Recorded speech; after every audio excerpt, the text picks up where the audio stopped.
Ecco il semaforo della vecchia linea ferroviaria Venezia-Udine, che era installato a Conegliano. Un grande regalo da parte di Roberto Petris, che lo ha recuperato, che era stato buttato via in discarica, e noi l'abbiamo ripristinato.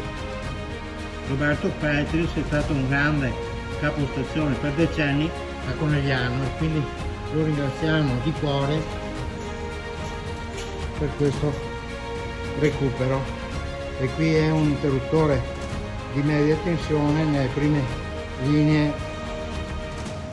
delle ferrovie dopo i treni a vapore. Ecco, quindi qui è tutto il meccanismo che riguarda appunto il comando del semaforo a distanza verde e rosso. Grazie Roberto.